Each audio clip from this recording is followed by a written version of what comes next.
Hola, aquí Made Up of Stardust con una pregunta estúpida de nuevo. ¿Para qué murió Jesús? Sí, sé que existe una respuesta muy simple y repetida hasta la saciedad por los cristianos.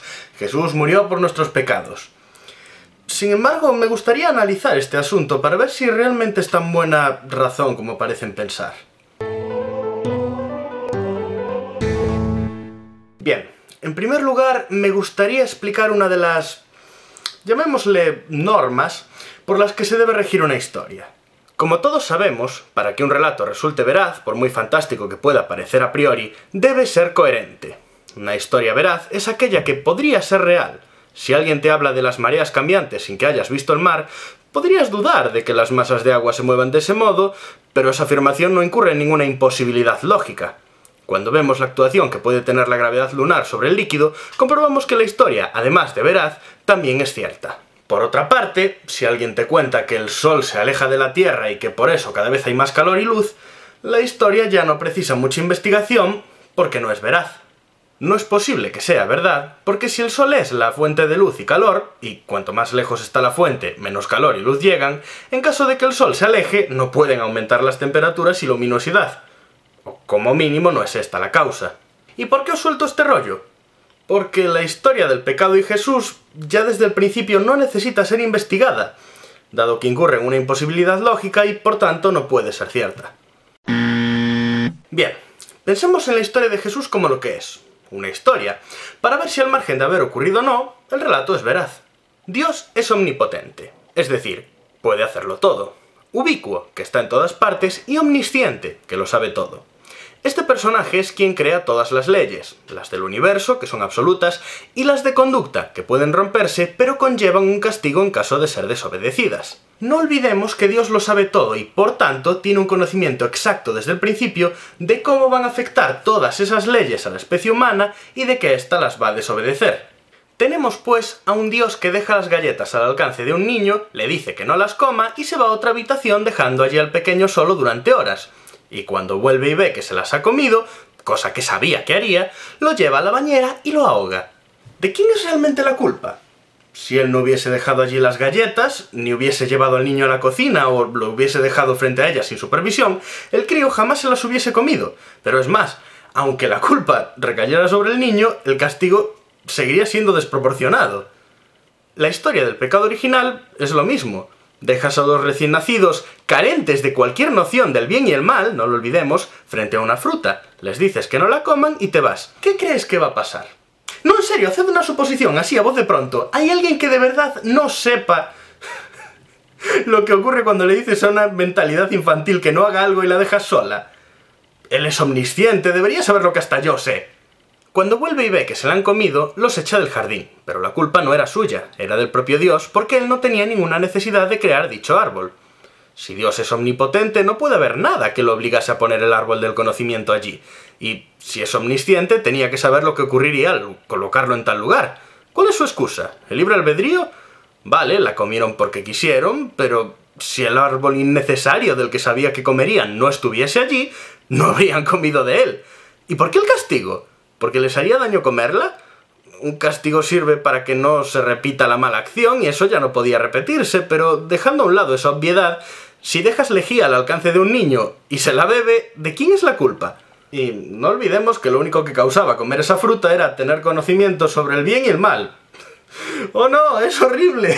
Ahora podré hacer yo solo juicios de valor y ya no desobedeceré más. ¡Ah! Y hay, por cierto, otro error, ya que en la Biblia dice que Adán y Eva se taparon al conocer el bien y el mal. ¿El nudismo es intrínsecamente malo? No. Por tanto, no existe ese sistema de valores absoluto al que se hace referencia en la historia. Pero no me meteré mucho más en el tema, dado que ya he tratado el asunto de la moral subjetiva. Recapitulando.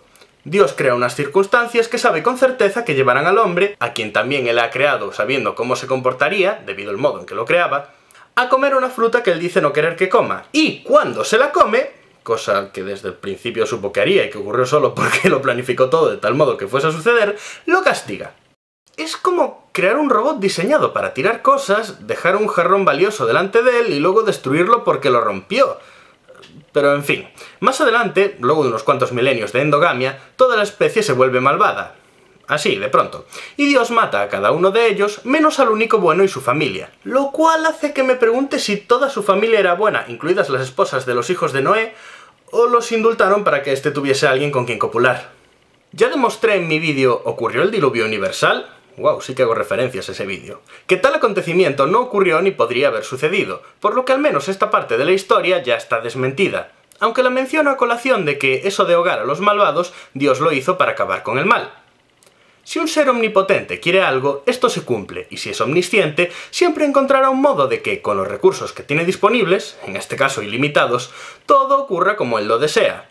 Más adelante sigue habiendo mal y pecado, por lo que evidentemente Dios no quería acabar con el mal y ese genocidio fue solo un capricho. Y al fin llegamos al punto que nos ocupa, Jesús. La gente malvada que Dios no quiso destruir, o por lo menos convertir en buenos, absurda solución basada en el amor y la paz que se me ocurrió de pequeño, pero a un ser omnisciente parece escapársele, sigue pecando. La mayor parte de los pecados no son comportamientos que realmente merezcan ningún castigo, ni los pecadores personas que hoy consideraríamos malvadas por ello. Pero aunque siguen pecando, Dios decide que ahora lo que quiere es perdonarlos. No olvidemos que Dios lo sabe todo, y cuando creó las normas que nos aplicaría, sabía que en el futuro éstas iban a dejar de gustarle y las iba a querer anular, siendo su decisión consciente causar muerte y sufrimiento a los miles de personas que vivieron mientras éstas estuvieron en activo. Decide perdonarlos, así que como es omnipotente, los perdona sin más y... que no hizo lo que cualquier ser omnisciente y omnipotente haría a la hora de anular una norma que no le gusta, sino algo mucho más lógico y eficiente. Se mandó a sí mismo al vientre de una adolescente casada para nacer y ser agasajado, convertirse en niño prodigio más adelante, predicar con sus apóstoles por ahí al tiempo que hacía milagros de dudosa utilidad en lugar de hablar a la gente de medicina o cosas así, para finalmente ofrecerse como sacrificio a sí mismo pasada la treintena. Veamos cuánto sentido tiene eso en conjunto. Creas unas normas que sabes que querrás romper, pero el único modo que tienes para romperlas, a pesar de que eres omnipotente, es deleitarte a ti mismo con tu propio sufrimiento y muerte ofrecida en tu honor. ¿Hay algún cristiano que haya pensado en esto y haya llegado a una conclusión verdaderamente satisfactoria? Porque me gustaría conocerla. Lo digo en serio, lo he preguntado en muchas ocasiones y nunca me han contestado de forma razonada y sin la palabra fe. Bien, hemos jugado con sus normas, tomando la historia tal cual, al margen de si ocurrió o no, para ver si era veraz. ¿Lo es? No.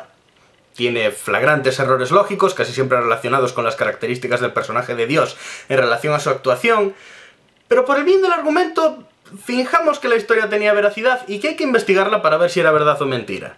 En primer lugar, lo de Adán y Eva, el pecado original. Jesús murió por nuestros pecados, pero especialmente por el pecado original, el que dio lugar al nuevo mundo en el que todo es pecado. Existe el dolor, hay que trabajar, etc. Adán y Eva jamás existieron. ¿Por qué murió entonces Jesús? ¿Por una historia alegórica? El pecado es un invento de Dios. Los actos son humanos, pero el clasificarlos como pecado o no es cosa enteramente suya. Por tanto, Dios decide si las normas siguen o se anulan. Si podía simplemente perdonar, ¿para qué murió entonces Jesús? ¿Y existió realmente Jesús? Es posible que existiese alguien llamado Jesús y fuese líder de una de las múltiples sectas emergentes que había por aquel entonces, pero lo que se cuenta de él es necesariamente mentira. Sus características eran muy populares en dioses hombre de la época. Tener 12 discípulos, nacer de una virgen, morir crucificado y resucitar al tercer día... era la moda, y Jesús no fue quien la empezó. Llevaban contando esas historias acerca de otros dioses y semidioses desde miles de años antes. Y sí, hay referencias de Jesús escritas por historiadores, pero aun si alguna de ellas no fuese falsa, son de gente que no vivió en el mismo siglo y por lo tanto no pudo verlo de primera mano. Muchos habrán pensado en comentar, «¡Pero hay 500 testigos!», a lo que yo respondo, «La Biblia dice que los hay». Si yo ahora escribo que 1000 personas vieron a esos testigos en otros lugares diferentes al que dijeron, ¿qué pasa? Y para los que argumenten ese sinsentido de «¿Y los cristianos que murieron, por qué lo hicieron si no era verdad?», les recuerdo que hay gente que hoy en día se suicida en masa para irse a un meteorito donde será feliz, según un hombre con túnica multicolor que les ha dejado unirse a cambio de todo su dinero y bienes materiales.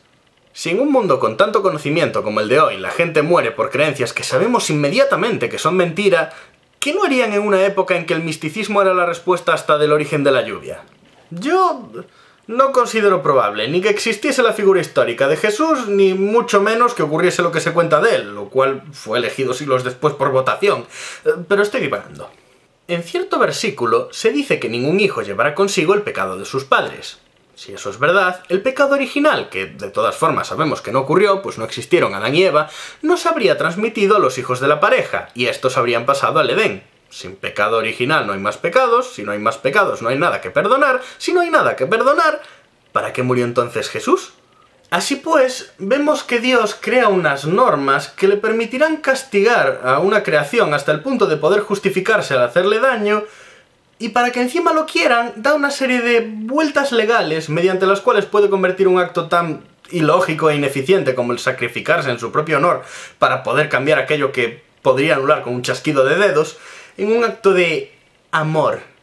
Eso me fastidia casi tanto como me fascina. Los cristianos sufren de la misma reacción que algunas víctimas de maltrato. Les repiten tanto que quien les hace daño se lo hace por amor, que desvirtúan el significado de la palabra hasta el punto en que lo antes expuesto es calificado como tal.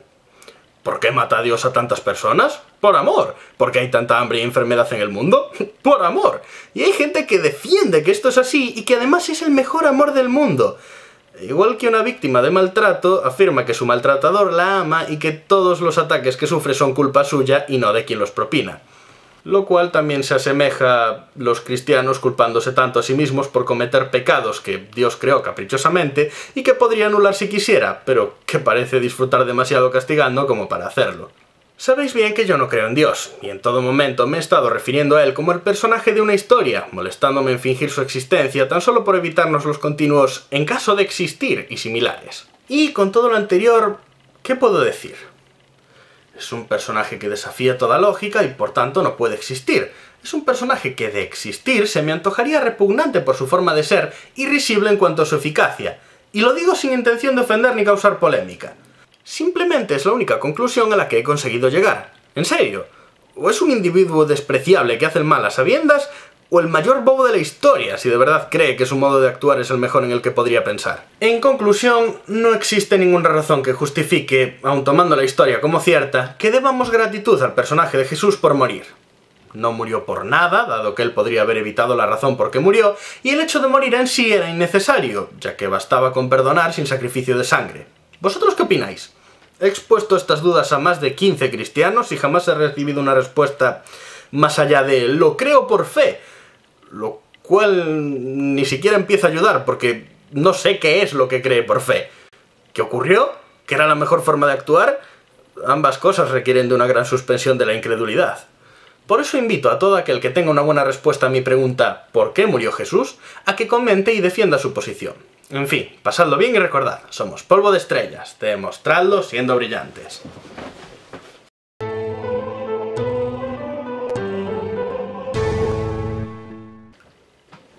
Oh, por cierto, os recuerdo que aún estáis a tiempo de mandar vuestra videorespuesta nominando a vuestro troll favorito para el primer certamen anual desconocido al mejor peor troll. No os olvidéis de seguir las directrices del vídeo al que debéis mandarlas. Gracias.